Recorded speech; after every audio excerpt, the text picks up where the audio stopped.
레위기 27장 읽겠습니다. 여호와께서 모세에게 일러 가라사대 이스라엘 자손에게 고하여 이르라. 사람을 여호와께 드리기로 서원하였으면 너는 그 값을 정할지니 너의 정한 값은 20세로 60세까지는 남자이면 성소의 세겔대로 은 50세겔로 하고 여자이면 그 값을 30세겔로 하며 5세로 20세까지는 남자이면 그 값을 20세겔로 하고 여자이면 10세겔로 하며 1개월로 5세까지는 남자이면 그 값을 은 5세겔로 하고 여자이면 그 값을 은 3세겔로 하며 60세 이상은 남자이면 그 값을 15세겔로 하고 여자는 10세겔로 하라. 그러나 손자가 가난하여 너의 종가를 감당치 못하겠으면 그를 제사장의 앞으로 데리고 갈 것이요 제사장은 그 값을 정하되 그 손자의 형세대로 값을 정할지니라. 사람이 예물로 여호와께 드리는 것이 생축이면 소물로 여호와께 드릴 때는 다 거룩하니 그것을 변개하여 우열간 바꾸지 못할 것이요 혹 생축으로 생축을 바꾸면 둘 다 거룩할 것이며 부정하여 여호와께 예물로 드리지 못할 생축이면 그 생축을 제사장 앞으로 끌어갈 것이요 제사장은 그 우열간에 정가할지니 그 값이 제사장에 정한 대로 될 것이며 그가 그것을 물으려면 정가에 그 5분 1을 더할지니라. 사람이 자기 집을 구별하여 여호와께 드리려면 제사장이 그 우열간에 정가할지니 그 값이 제사장의 정한 대로 될 것이며 그 사람이 자기 집을 물으려면 정가한 돈에 그 5분 1을 더할지니 그리하면 자기 소유가 되리라. 사람이 자기 기업된 밭 얼마를 구별하여 여호와께 드리려면 두락수대로 정가하되 볼이 한 호멜지기에는 은 50세겔로 계산할지며 그가 그 밭을 희년부터 구별하여 드렸으면 그 값을 네가 정한 대로 할 것이요 그 값을 희년 후에 구별하여 드렸으면 제사장이 다음 희년까지 남은 연수를 따라 그 값을 계산하고 정가에서 그 값에 상당하게 감할 것이며 밭을 구별하여 드린 자가 그것을 물으려면 정가한 돈에 그 5분 1을 더할지니 그리하여 그것이 자기 소유가 될 것이요 그가 그 밭을 무르지 아니하려거나 타인에게 팔았으면 다시는 무르지 못하고 희년이 되어서 그 밭이 돌아오게 될 때에는 여호와께 바친 성물이 되어 영영이 드린 땅과 같이 제사장의 기업이 될 것이며 사람에게 샀고 자기 기업이 아닌 밭을 여호와께 구별하여 들었으면 너는 정가하고 제사장은 그를 위하여 희년까지 계산하고 그는 너의 정가한 돈을 그 날에 여호와께 드려 성물을 삼을지며 그 밭은 희년의 반 사람 곧 그 기업의 본주에게로 돌아갈지니라. 너의 모든 정가를 성소의 세겔대로 하되 20게라를 한 세겔로 할지니라. 오직 생축의 첫 새끼는 여호와께 돌릴 첫 새끼라. 우양을 물론하고 여호와의 것이니 누구든지 그것으로는 구별하여 드리지 못할 것이며 부정한 짐승이면 너의 정가에 그 5분 1을 더하여 속할 것이요 만일 속하지 아니하거든 너의 정가대로 팔지니라. 오직 여호와께 아주 바친 그 물건은 사람이든지 생축이든지 기업에 바치든지 팔지도 못하고 속하지도 못하나니 바친 것은 다 여호와께 지극히 거룩함이며 아주 바친 그 사람은 다시 속하지 못하나니 반드시 죽일지니라. 땅의 10분 1 곧 땅의 곡식이나 나무의 과실이나 그 10분 1은 여호와의 것이니 여호와께 선물이라. 사람이 그 10분 1을 속하려면 그것에 그 5분 1을 더할 것이요 소나 양의 10분 1은 막대기 아래로 통과하는 것의 10제마다 여호와의 거룩한 것이 되리니 그 우열을 교개하거나 바꾸거나 하지 말라. 바꾸면 둘 다 거룩하리니 속하지 못하리라. 이상은 여호와께서 시내산에서 이스라엘 자손을 위하여 모세에게 명하신 계명이니라. 레위기 27장 그 마지막에 나오는 표현 여호와께서 시내산에서 이 표현은 희년과 관련된 내용과 더불어서 레위기 23장부터 27장을 하나의 대목으로 묶어줍니다. 아울러 이 희년이라고 하는 낱말이 레위기에 20번 나오는데 모두 25장부터 27장에만 나오고 27장에 6번 나옵니다. 26장에는 희년이라는 용어는 없어도 희년규례의 핵심 내용이 나왔죠. 이런 터에서 우리는 이 대목을 거룩한 백성을 위한 제도라 그렇게 이름을 붙였습니다. 자, 이런 줄거리들은 27장을 레위기의 부록이 아니라 레위기의 결론으로 보게 합니다. 학자들은 부록이라고 그래요. 앞에 주된 내용을 다 설명하고 이제 부록 같이 끝에 붙여놨다 하는 건데 그렇게 보기보다는 결론으로 보는 것이 좋습니다. 결론이라고 명명할 만큼 레위기 27장은 언약 백성이 거룩한 백성의 사명을 이루기 위한 근본적 태도에 관하여 교훈하고 있습니다. 그게 헌상의 태도인 겁니다. 줄거리를 먼저 보시죠. 머릿말이 1절, 2절 상반절 가지고 그 다음에 본론이 이제 크게 세 수로 나눠 볼 수 있는데 2절 하반절부터 13절까지는 사람과 생축에 관한 서원에 관련된 내용입니다. 그리고 14절부터 25절까지는 집과 밭을 구별하여 드리는 일에 관한 주제고 여기에 이제 희년 관련된 규정이 나옵니다. 그리고 구별하여 드린 것과 관련해서 몇 가지 내용이 나오는데 초태생이나 11조나 그 다음에 아주 바친 그 헤렘법을 시행한 그 집이나 밭 이런 문제를 다루는데 이게 내용이 이 서원과 비슷한 내용들이 많이 나와요. 짝을 이룹니다. 34절은 맺은 말입니다.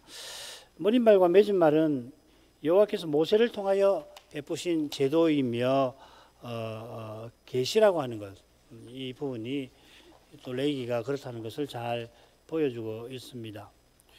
가운데 헌상의 본론이 나온다고 말씀드렸고 그건 조금 전에 제가 어떻게 연관되는지 가운데 희년에 관한 내용이 가운데 나오고 앞뒤로 비슷한 표현들을 사용해서 앞에는 서원에 관한 거, 그 다음에 세 번째는 이 구별하여 드리는 것과 관련된 기타 몇 가지 문제를 담고 있습니다. 희년 규례에 담긴 거룩한 나라의 사명을 잘 받들도록 서원이나 초대생의 제도 또 구별하여 드리는 제도를 세우신 것입니다. 머릿말로 가죠. 여호와께서 모세에게 일러 가라사대 이스라엘 자손에게 구하여 이르라. 굉장히 익숙한 표현인데 원문으로 이것과 정확하게 똑같은 것은 딱 3번만 나옵니다. 어디 나오냐면 거룩한 백성을 위한 법전의 18장에 한 번 나오고요. 두 번은 거룩한 백성을 위한 제도 처음에 23장 그리고 27장에 이렇게 나옵니다. 여호와께서 모세에게 일러 이스라엘 자손에게 알리게 하신 뜻이 무엇일까? 27장 끝에 34절에도 나옵니다만 사실 구약 전체가 그 뜻을 드러내지요. 구약 성경은 신약 성경과 더불어 모세가 그림자로 가리키던 메시아를 증거합니다. 신구약 성경이 기록된 계시의 전체, 계시는 뭐 기록된 것보다 훨씬 더 많은데 추려 가지고서 우리를 위해서 일부만 계시를 기록한 것이 성경인데 계시 자체가 하나님의 형상이신 그 아들과 그 아들이 사람 되신 그리스도이신 것과 붙어 있습니다. 27장에서도 우리는 이 그리스도의 영광을 보기를 원합니다. 본론으로 가죠. 말씀드린 대로 첫 부분은 이 서원을 다루는데 사람에 관한 서원과 생축에 관한 것으로 나눌 수가 있습니다. 먼저 사람에 관한 서원을 보겠는데 셋으로 나눌 수 있어요. 먼저 2절 하반절을 가보십시다. 사람을 여호와께 드리기로 서원하였으면 너는 그 값을 정할지니. 이 규정은 사람을 여호와께 드리기로 서원한 경우와 붙어 있습니다. 이 서원이라고 하는 것은 맹세와 비슷한데 맹세와는 달리 이 조건이 붙어 있지요. 맹세는 크게 두 가지입니다. 하나는 법정에서 증거 없는 상태에서 사실을 밝힐 때 이게 도무지 증거를 댈 수가 없고 자기가 목격했는데 증거는 못 되겠고 그럴 때 하나님의 이름을 불러서 사실을 진술을 할 때 맹세하는 거죠. 다른 하나는 이게 이제 서원이랑 비슷한데 예를 들면 좋아요. 다윗이 솔로몬에게 내가 꼭 왕위를 잇게 하겠다고 하면서 밧세바에게 약속하면서 하나님 이름을 부른 거.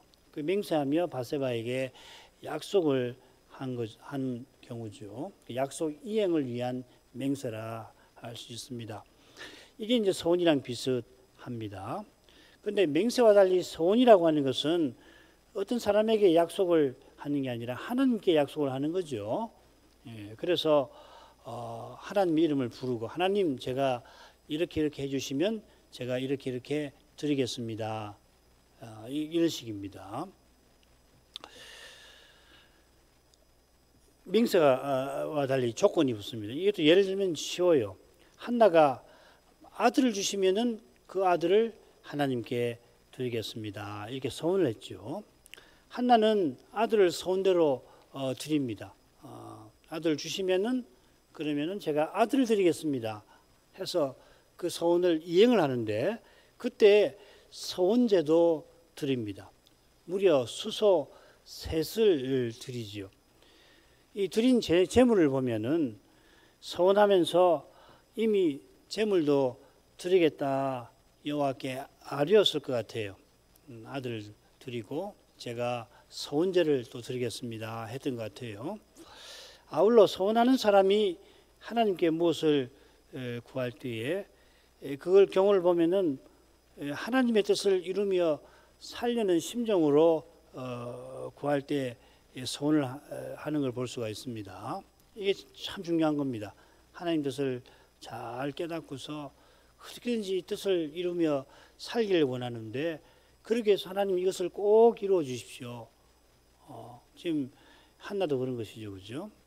자기가 말씀을 쫓아서 자기 시대를 볼 때 자기 집안에서 분인나에게 학대받는 그 일이 촉매가 되지만은 자기 시대가 얼마나 어두운 시대인가를 생각할 때 이 참 여성으로서는 한계가 있고 아들을 주시면 레인이니까 그를 성막에 들여서 하나님께서 이 시대의 문제를 해결하는 그 일에 내 아들을 써주시면 좋겠다. 그렇게 뜻을 알고서 아들을 주십시오.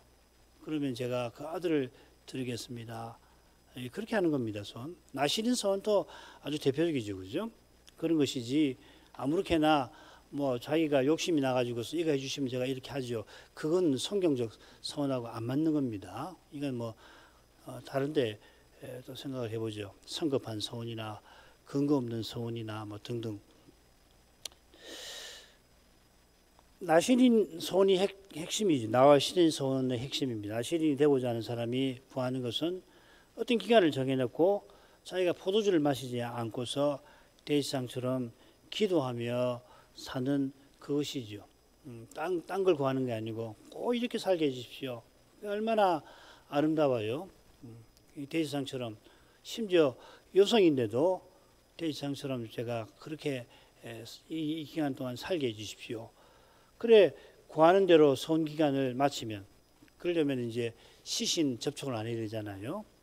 그렇게 해서 무사히 포도주를 먹지 않고 머리도 자르지 않고 그 기간 동안 대지상처럼 하나님 이름을 부르며 살게 해주시면은 그 다음에 이제 나시린 서원을 완료됐을 때 율법에서 이거 네 가지를 드리라고 그렇게 하지 않습니까? 자, 이런 서원을 언급하시면서 여호와께서 모세대로 그 값을 정하라고 하셨습니다. 이게 이제 중요한 점이에요. 서원한 사람이 드리겠다 한 그것을 여호와께 드리면 되는 겁니다. 뭐 값을 아들을 드리는데 무슨 값을 정할 필요가 없이 그냥 아들을 드리면 되는 겁니다. 그래서 아들을 한나가 드리겠다 서원해서 젖된 사무엘을 성막에 들여다가 거기서 봉사하게 했지요.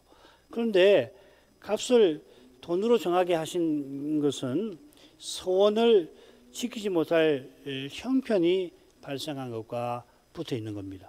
뭐 성급하게 서원을 해서 못 지키게 된 경우도 있을 수 있지만 서원을 꼭 이행하려고 했는데, 왜냐하면 서원하는 마음이 아무나 품는 거 아니거든요. 아주 아름다운 마음인데 그렇게 하나님 뜻을 이루려고 서원을 했는데 이거 막상 하려고 하니까 그 형편이 되지 않을 수가 있습니다. 한나의 이와 비슷한 경우를 한번 생각해 보십시다. 아들을 드리려고 했는데 그만 아들이 성막에서 봉사할 수 없는 상황이 생길 수가 있을 거 아니에요.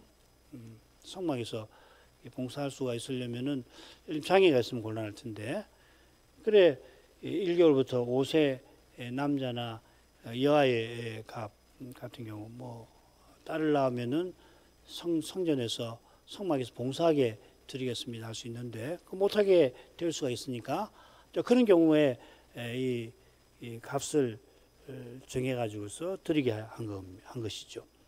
선한 부모가 바라던 대로 되지 않았지만 그게 참 원통할 거 아니에요. 얼마나 마음이 안타깝겠습니까?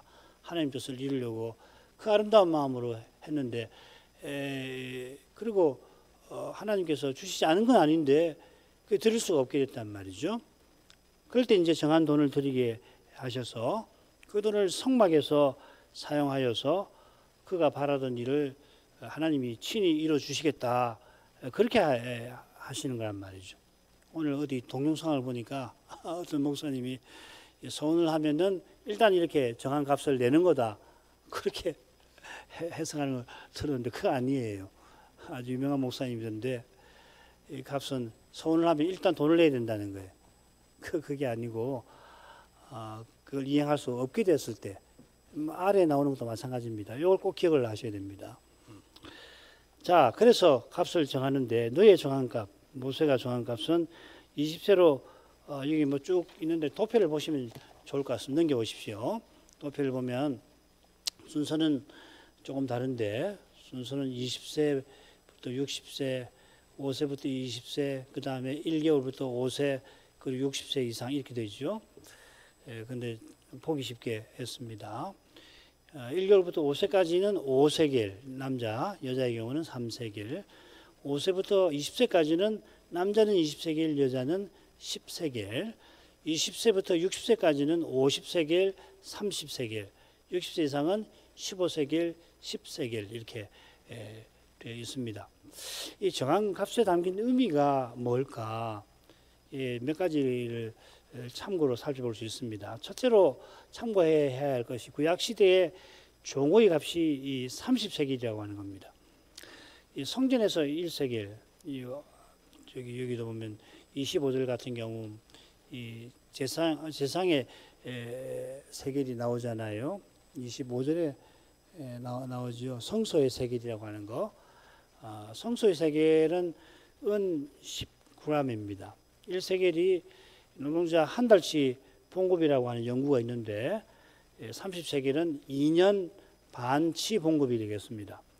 도표에 나온 세겔의 전체 평균이 20세겔에 채 미치지를 못합니다. 다만 이스라엘 군대에 계수되는 연령 20세부터 그 이유를 보면 대략 30세겔에 육박합니다.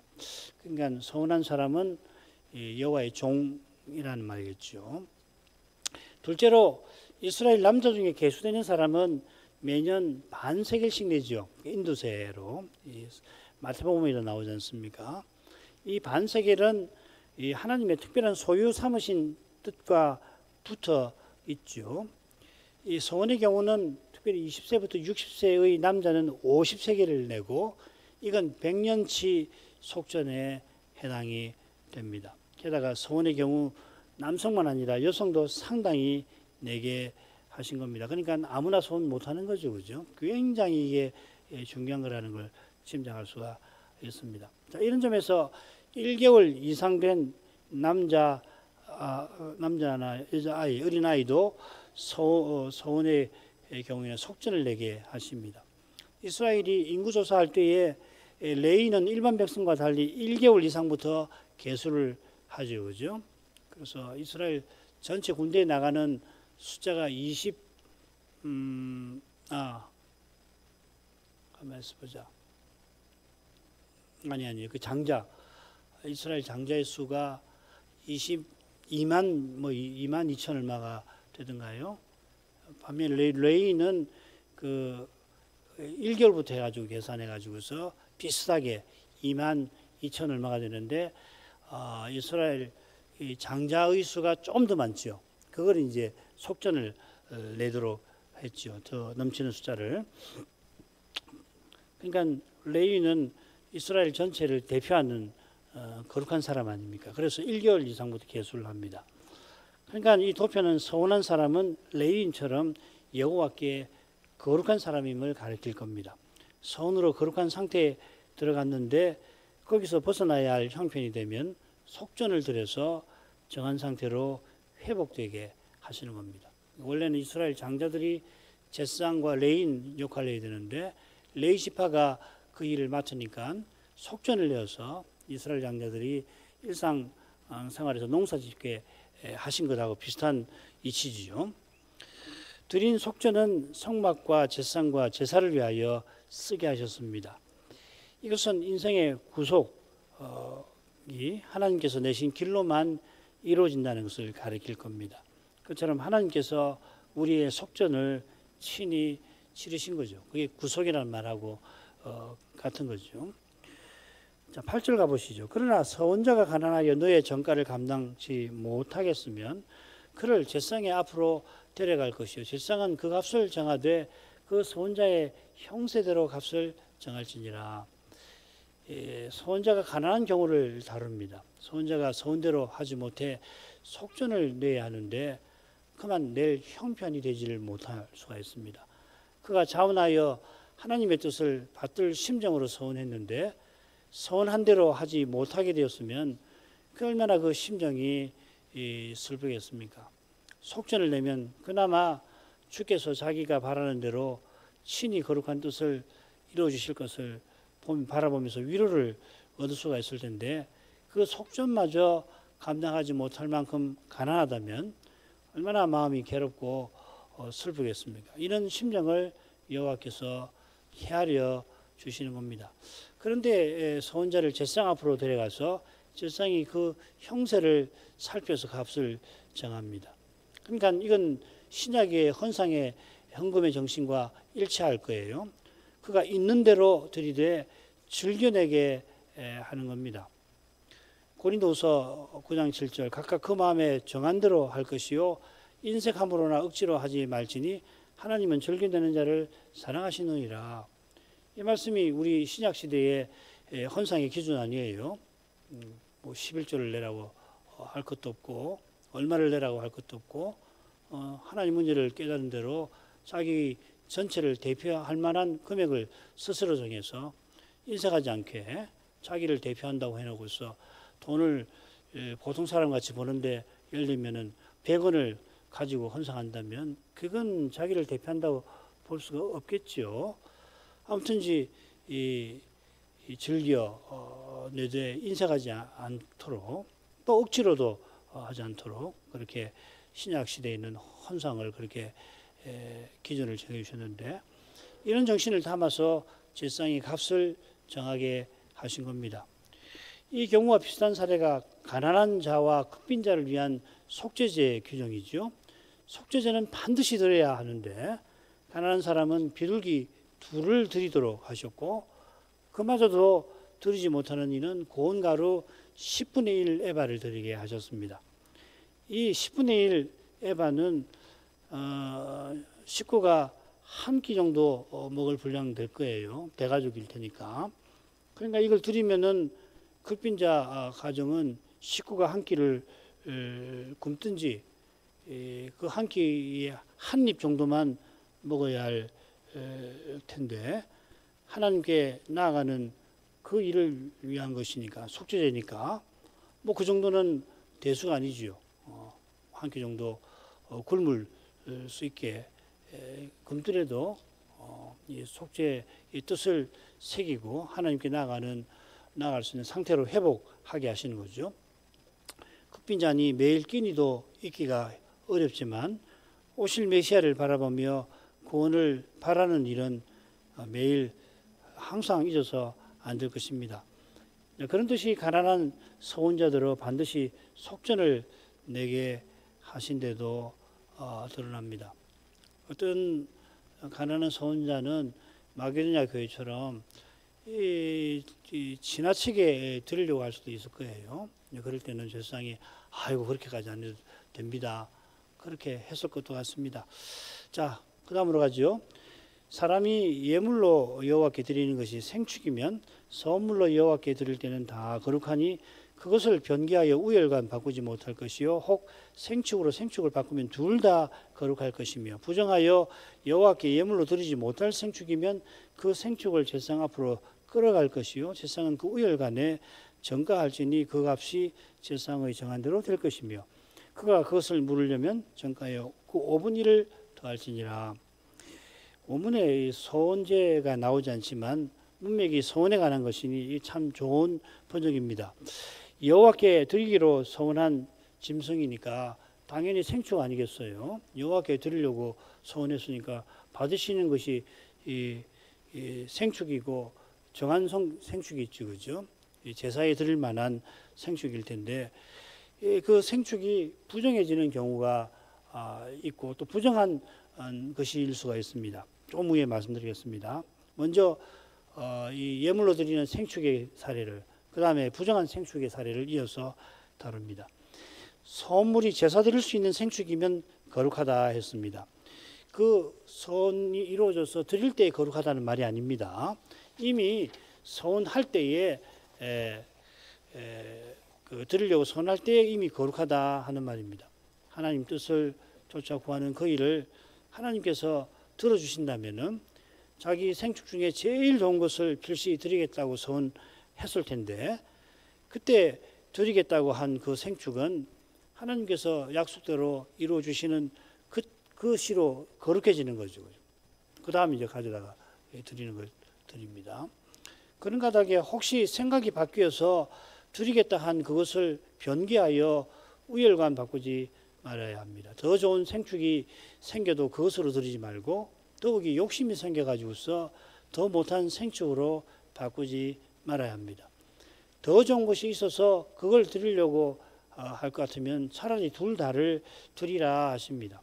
왜냐하면 처음에 드리겠다고 소원한 것이 거룩한 것이라 마음대로 하지 않고 당연히 하나님께 드리고 또 더 좋은 것도 또 드리고 한나가 아들을 얻으면 여호와께 드리겠다 했을 때에 처음부터 소원제로 수소 3마리를 드리겠다 했는지 아니면은 처음에는 한 마리 드리려고 했다. 이것도 굉장히 큰 거죠, 그죠? 이 율법에 보시면은 단일 제사에 뭐 수소를 3마리씩 드리는 거 보셨습니까? 대제사장이 범죄하거나 속죄제를 드려야 할 경우 한 마리를 드리잖아요. 이게 굉장한 겁니다, 사실은.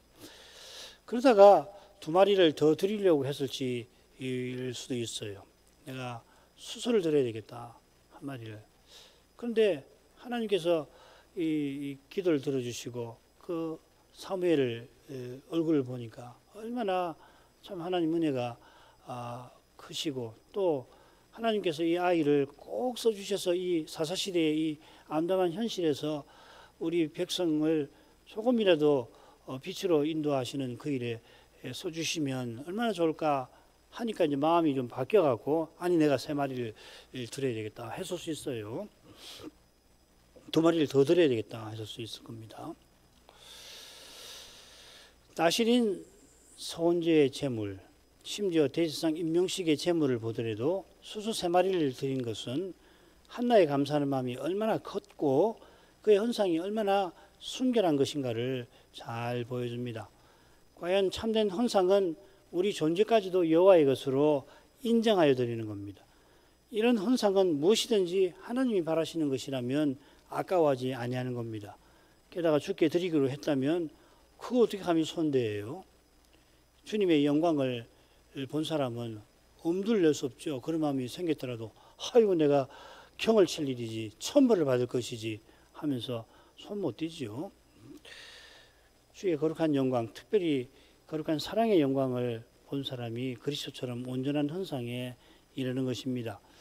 주께 드리겠다고 소원한 생축이 부정하여 여호와께 예물로 드리지 못하는 것일 수가 있습니다. 자, 이런 점에서 입다의 서원을 한번 참조해 보십시다. 입다가 사사로서 암몬 자손과 전쟁에 나서게 되잖아요. 그래서 여호와께서 전쟁을 이기게 해주시면 자기 집에서 가장 먼저 나와서 자기와 마주치는 것을 번제로 드리겠나이다 서원을 했죠. 성급한 서원입니다. 아시는 대로 입다의 딸이 가장 먼저 나와서 그 서원대로 평생 독신의 몸으로 성막에서 봉사하게 됩니다. 누가 입다처럼 서원한다고 할 때에 여호와께 드리겠다고 한 생축이 우리 집에 제일 먼저 나온 짐승을 제가 드리겠습니다 했는데 이게 예물로 드릴 수 없는 것이 나올 수가 있잖아요. 약대 같은 거, 낙타 같은 거. 혹은 서원한 생축에 갑자기 장애나 다른 문제가 생기면 드릴 수 없잖아요. 흠이 있으니까. 그런 경우가 되겠습니다. 자, 그럴 경우에 사람의 경우와 비슷하게 부정한 생축을 제상에게 데려갑니다. 제상은 우열을 따져서 값을 정합니다. 그 값이 그 제상에 정한 대로 될 것입니다. 이게 앞에랑 좀 다르죠. 이런 말 없죠. 당연한 말 같은데 왜 이 말을 썼느냐면 실제에서나 교훈에서 생각할 점이 있습니다. 가령 이 세겔이 성전의 세겔과 상인의 세겔과 왕의 세겔이 중량이 다릅니다. 대략 성전의 세겔이 제일 가벼워요. 10g쯤 되고 상인이 10g이 좀 넘 12g 정도 되고요. 왕의 세겔은 13g입니다.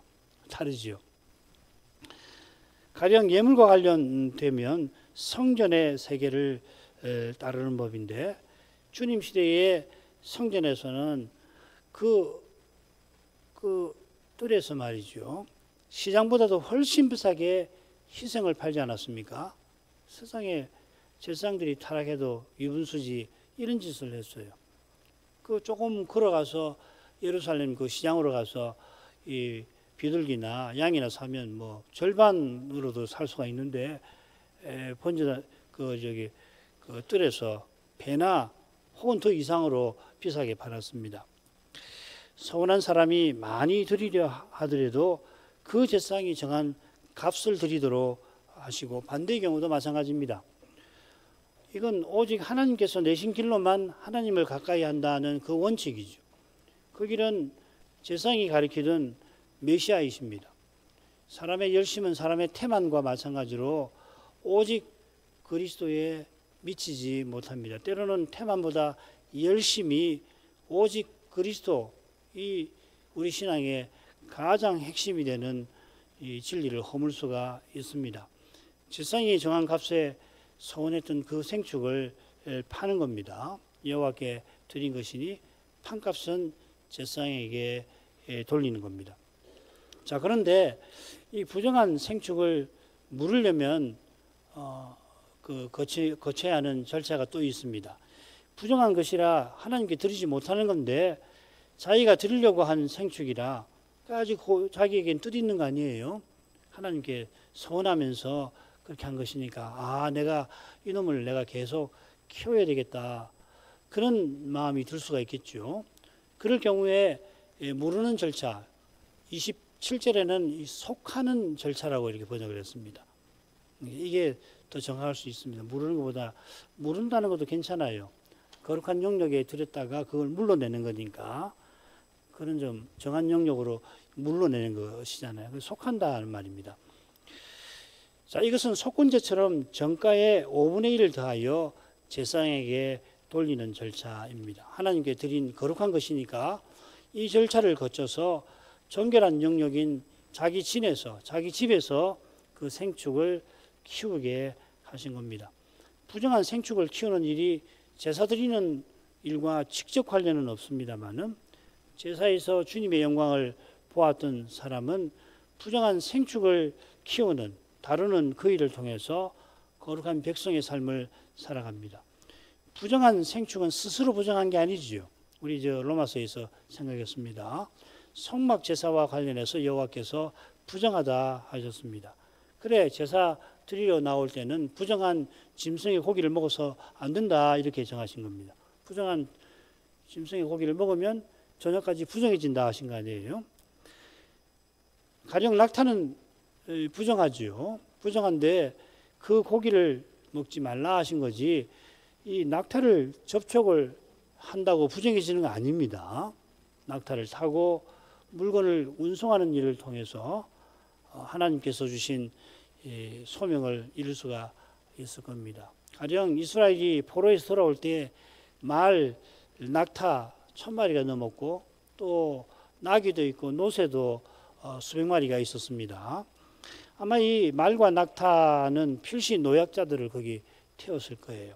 그 노새가 정확히 기억이 안 나는데 몇백 마리인데, 아마 노새는 그 성전 기명은 아마 거기 실었을 것 같아요.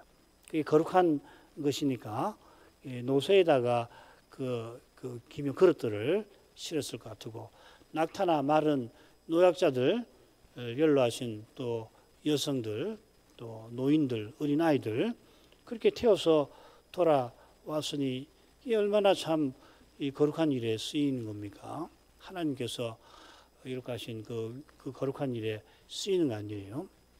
자, 이게 디모데전서 4장 4, 5절과 연결될 겁니다. 하나님께 지으신 모든 것이 선함에 감사함으로 받으면 버릴 것이 없나니 하나님의 말씀과 기도로 거룩하여 줍니다. 하나님의 말씀과 기도로 거룩하여 준다. 하나님 뜻을 알고 그 뜻을 받들게 해달라고 구하는 그 기도를 통해서 하나님 주신 그 선한 것이 거룩한 일에 쓰임이 된다 이 말이죠. 그죠?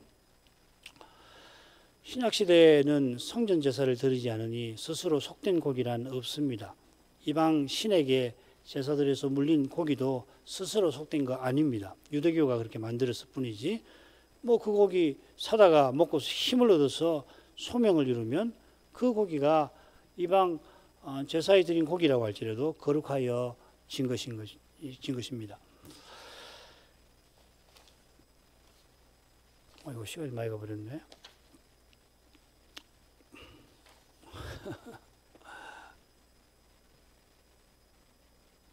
다음번에 해야 될 게 많아가지고 조금 시간 이 핵심만 요거 하는 것이 좋겠습니다. 다음번에 우리가 한 20절을 해야 되니까 다음 주에 이 강의를 끝냈으면 좋겠으니까 요거 좀 맞이하죠. 그 다음 집과 밭을 구별해서 드리는 건데 크게 셋으로 나눌 수 있습니다. 처음에 집을 구별해서 드리는 것, 두 번째는 밭을 구별해서 드리는 것, 세 번째는 이제 세겔에 관한 문제고, 오늘 집을 구별해서 드리는 경우를 한번 보십시다. 사람이 자기 집을 구별하여 여호와께 드리려면 제사장이 그 우열간에 정가할지니 그 값이 제사장이 정한 대로 될 것이며, 그 사람이 자기 집을 물으려면 정가한 돈에 그 5분 1을 더할지니 그리하여 자기 소유가 되리라. 이 방금 살핀 거랑 매우 비슷하죠, 그죠? 부정한 생축 드리는 경우입니다. 우선 구별하여 드리는 것이 뭔가 하는 것을 생각해 보죠. 이건 여호와께 드리는 점, 또 성소에 가져다 드리는 점에서 이 서원과 비슷합니다만은 이 서원과 달리 무슨 조건이 붙는 건 아니에요. 쉽게 말해서 하나님이 행하신 자기에게 행하신 혹은 하나님께서 이전에 행하신 은혜로운 일을 경험하거나 깨닫고서 거룩한 감화가 일어나서 내가 이걸 하나님께 드려야 되겠다. 집이든지 밭의 일부를 하나님께 내가 구별해서 드려야 되겠다 하는 경우입니다. 그래, 그 다음 달라고 하죠. 은혜에 감사하여 감화를 쫓아 자기 집을 구별하여 여호와께 드리는 경우를 다룹니다. 자, 그러면 이 집이 여호와의 것이니까 제사장이 성소의 봉사를 위해서 이 집을 처리할 수가 있을 겁니다. 예를 들면 레위인에게 48개 성읍을 주시지 않아요? 이스라엘 지파 가운데에서 여호와께 구별하여 드린 집이 이 성읍에 속한 것이라면은, 그러면은 혹은 그러면은 집이 필요한 레위인에게 주었을지 모르겠습니다. 이 집은 백성의 성내 집과 달리 기업의 땅처럼 희년에 돌려줍니다. 만일 구별하여 드린 집이 이 48개 성읍에 속하지 아니하면은 제사장이 정한 값에 처분해서 그 돈을 성막의 봉사를 위해서 쓸 수가 있고, 지금 그 경우를 지금 다루는 것 같습니다. 이 경우는 대개 집이니까 제사장도 레위인도 이걸 쓰기가 쓰는 것이 불가능한 건 아닌데 매우 힘들 것 같아요. 아무리 생각해봐도 그런 경우입니다. 그런 경우는 이제 돈으로 팔아가지고서 그 돈을 성전 본사에 드리게 한 겁니다. 그런데 자기 집을 구별해서 드린 사람이 무슨 사정이 생겨갖고 그 집을 자기 집을 물러서 자기가 계속 살고 싶은 생각이 들 수 있죠. 그런 경우는 속건제처럼 5분의 1을 더한 값을 더해가지고서 그 값에다가 5분의 1을 더해서 제사장에게 드립니다. 그러면은 자기 소유가 됩니다. 그러니까 속전을 드리기 전에는 여호와께 구별해서 드린 거니까 여호와의 것이었는데 속전을 드려서 이 정결한 영역으로 회복되어 자기가 계속 머물면서 거룩한 백성의 소명을 이루게 하신 것입니다. 이 소명을 이루게 하시려고 여호와께서 희년 규례를 세우신 사실이 이 다음 시간에 살피는 부분에서 다뤄질 겁니다. 희년 규례는 여호와께서 메시아께서 장차 영원한 제국 세우실 것을 바라보게 하는 겁니다. 메시아를 믿는 믿음으로 그 나라를 바라보는 이는 가나안에서 자기가 할 일이 무엇인지 그 일을 어떻게 이루는지 깨닫게 될 것입니다. 이런 점에 비추어서 우리가 살핀 이 서원 구별하여 드림 이 주제를 27장에서 다루는 취지가 참 중요합니다. 그 취지가 나실인 서원에서 또 잘 드러나지요. 나실인 제도는 자기가 기간을 정해가지고서 대지상처럼 살면서 영원한 나라를 향하여 살아가게 하신 것입니다. 여성도 살 수 있게 나신으로 살 수 있게 하신 것처럼 과연 메시아의 영원한 제국은 시집가거나 장가가는 일이 없이 다들 대지상 그리스도를 드러내며 사는 곳이지요. 그 제국을 세우려고 그리스도께서 맹세를 조차 십자가에서 자기 전부를 구별하여 드리셨고 부활 후에 아버지를 전하고 찬송하겠습니다. 서원하신 것도 그 제국을 완성하려 하신 것입니다. 그리스도의 십자가와 부활에서 예배의 정점으로서 헌상의 태도가 아름답게 드러납니다. 우리가 주일마다 이 그리스도처럼 온전한 헌상을 드릴 때에 하나님은 약속대로 그리스도의 생명을 우리에게 내려주셔서 우리에게서 그리스도의 세계가 나타나도록 하실 것입니다. 오늘 이런 은혜를 내려주시기를 오늘도 함께 구하겠습니다. 신학교와 신학생들을 위해서 7월 11일에 있을 조사 고시를 위해서도 기도해 주시길 바랍니다. 기도하겠습니다.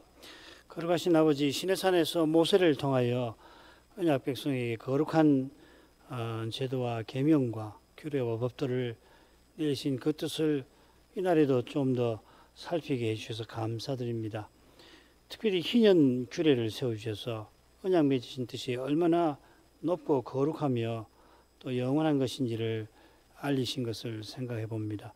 이 거룩한 규례는 이 세상 어느 국가 통치자도 상상조차 하지 못했을 그런 놀라운 제도를 제시하는데 그 제도를 이스라엘이 아직 광야에 있을 때에 내려주셨습니다.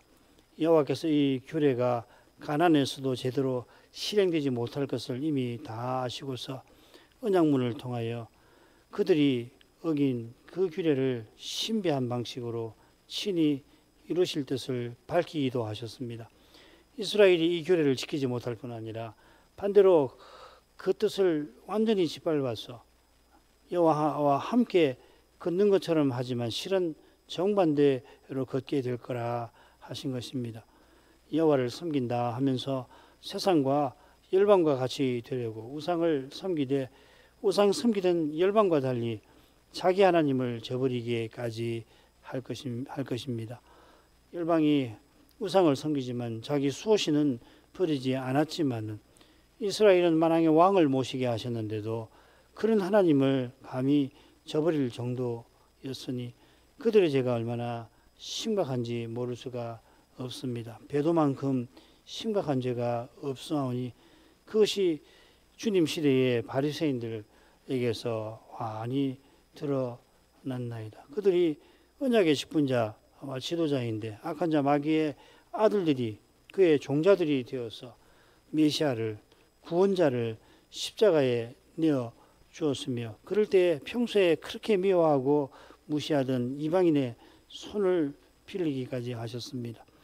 누구보다 여호와 하나님의 사랑과 은혜와 선대하심을 누렸던 그들이 하나님을 이처럼 누구보다 대적하고 말았으니 인생의 죄는 얼마나 깊은 것입니까? 이 죄의 무거운 짐을 벗을 길이 십자가 말고는 인생이 생각할 수가 없습니다. 이런 십자가를 내다보시면서 여호와께서는 희년 규례를 아직 광야에 있을 그때에 베풀어 주셔서 이 미련하고 미련한 백성이라도 장차 메시아를 통해서 어떤 일을 이루실 것인지를 조금이라도 생각하도록 이끄시고 그 영원한 나라와 메시아를 소망하게 만드셨습니다. 과연 이 일이 헛되지 않아서 모세나 다윗 같은 인물이 대대로 일어나게 하시고 그들의 믿음을 보시며 그들을 쓰셔서 마침내 이 세상에 여호와의 종으로 오시는 그 일을 쉬지 않고 이루어 가셨습니다. 다윗이 굴에 있을 때에 지극히 높으신 하나님이 마침내 자기대로 만민 중에 감사하게 하실 것을 믿게 하셨습니다. 나를 긍휼히 여겨주실 것을 거듭거듭 구하게 하셨는데 성신님께서 그 말씀을 통하여 역사하심으로 다윗에게 이런 기도가 나오게 하시고 그 기도가 확신에 이르게 하시며 확신하는 심정에서 감사의 이 찬송이 그에게서 솟아나게 하신 것입니다. 그 말씀이 오실 메시아와 영원한 나라를 전하는 계시여서 성신께서는 사람이 볼 때 죽음을 피할 수 없는 그런 현실에 거듭거듭 죽음의 현실에 내몰린 그런 다윗으로 하여금 저 복된 장래를 확신하며 바라보게 해주신 것입니다. 이런 믿음을 선물로 받은 자마다 이 레위기 27장의 교훈들을 바르게 깨닫고 하나님이 나시린 소원의 규례를 세우신 뜻을 받들게 하실 줄 믿습니다.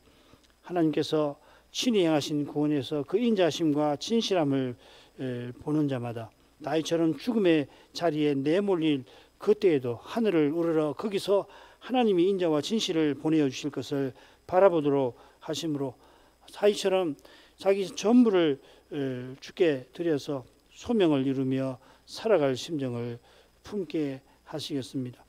다윗이 유다 황무지에서 방황하면서도 기름 부으신 사명을 기억하고 사명을 이루어 주시기를 바랐던 그 심정으로 누구든지 나시린 서운을 통해서 오실 메시아를 바라보며 살도록 하셨습니다. 이 규례를 통해서 장차 그리스도 재림하시는 그때에는 시집가고 장가가는 일이 없도록 영원한 나라가 희년 규례의 뜻이 다 이루어진 그런 세상임을 알게 하실 것입니다. 지금도 그리스도 안에서 남자나 여자가 없도록 하셨습니다. 재림까지는 창조 질서를 조차 혼인하게 하시지만 그 혼인의 목적이 마치 이루어진 것 마냥 낮에와 같이 그렇게 살아가도록 부활하신 주님은 실로 위대하십니다. 이 위대한 능력을 맛보게 하셔서 이 시대에 광풍처럼 몰아닥치는 여성 안수의 주장을 비롯한 온갖 도전을 이길 힘을 얻게 하여 주시옵소서. 어느 시대를 살아가는지를 생각할 때 모든 성경에서 사도가 전한 대로 그리스도를 전하고 받는 이 일만큼, 그래서 그리스도를 깨달아 그리스도를 본받아 드러내는 이 일만큼, 그래서 사람의 힘과 꾀를 의지하는 그런 육신적 태도를 부인하는 이것이 얼마나 결정적인 것임을 모를 수가 없나이다. 하늘 아버지의 도우심을 이제도 간곡히 구합니다. 예수님 이름으로 기도합니다. 아멘.